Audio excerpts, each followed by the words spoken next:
topped $34 trillion for the time. The U.S. government's debt has topped $34 trillion for the first time ever. The figure is the total amount of outstanding borrowing by the U.S. federal government accumulated over the nation's history.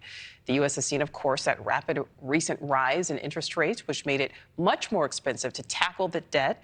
It's estimated the government spends $2 billion a day on debt interest payments alone. And it comes all just weeks ahead of deadlines for Congress to agree to new federal funding plans. But how is the national debt really impacting families? Joining me now, we welcome in Dr. Kirk Elliott, economist and wealth manager. Dr. Elliott, thank you so much for being with us. We see those numbers. That number is just outstanding, really. The median family income, though, right now is right about $74,000. So if the average American family spent money like the government, it would spend more than $100,000 per year, despite already being in debt and just continue to accumulate. How is the U.S. budget any different than the average American family's budget?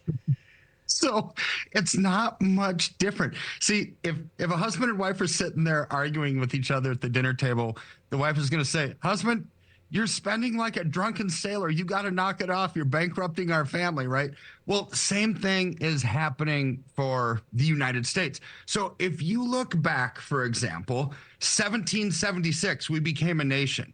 From 1776 until 1980, when Reagan became president, our national debt grew to $984 billion.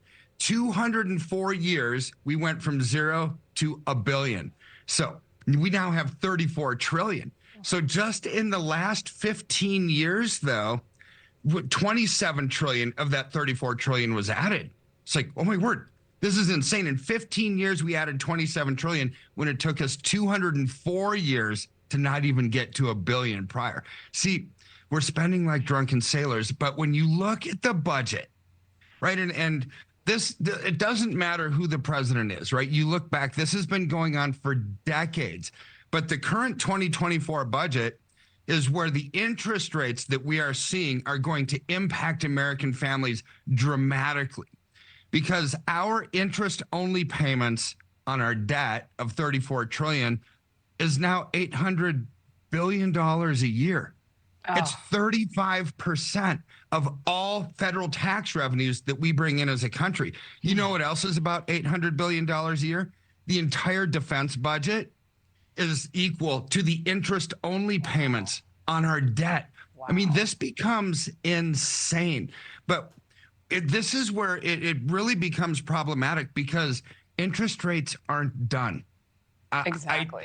As an economist, I don't care what I hear Jerome Powell or Janet Yellen saying when they say we can pause for a bit, right? Mm-hmm.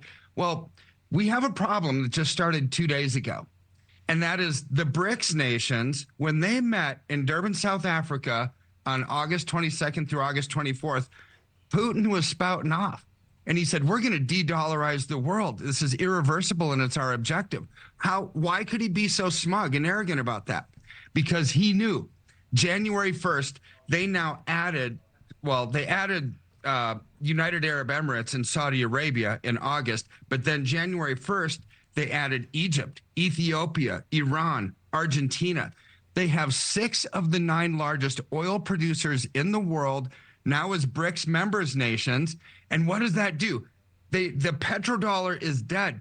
There's no built-in demand for our currency anymore. So we're going to be forced to print our way out of everything from the debt ceiling that you just talked about coming up. We're going to have to print our way out of that. Every stimulus program, the defense budget, education, infrastructure, everything. There's no built-in demand for our currency. Right. And so printing, we know, isn't, the long-term solution, obviously. Kirk, no. Okay, so you talked about this interest-only payment, being equivalent to our defense spending in a year. There is absolutely no economist who would recommend interest-only payment mortgage, correct? Like, that's just not a good idea. So if a household was in the same situation as our U.S. government currently is, what advice would you give that household? I would say You're about a year late, quite honestly, but you have to lock in that rates because I believe rates are going to continue to go higher. That's the policy mechanism to slow down inflation is either raise rates to slow it down or cut your spending. I don't think they're cutting spending. I really don't. Not in an election year. It's Right. not prudent, right? So therefore, I think they're just going to have to continue to raise rates because they're going to have to print money because there's no demand for our currency. So what I would do if I were family, I would try to lock in at today's rates, even though you might be paying 7.5%, 8% on a 30-year mortgage, because I do think that they're going to go higher. Okay. All right. Not necessarily the news we want to hear, Not but really. definitely news that we can use. All right, Dr. Kirk Elliott, thank you so much for your time. Plastics emergency. Karen, you know we're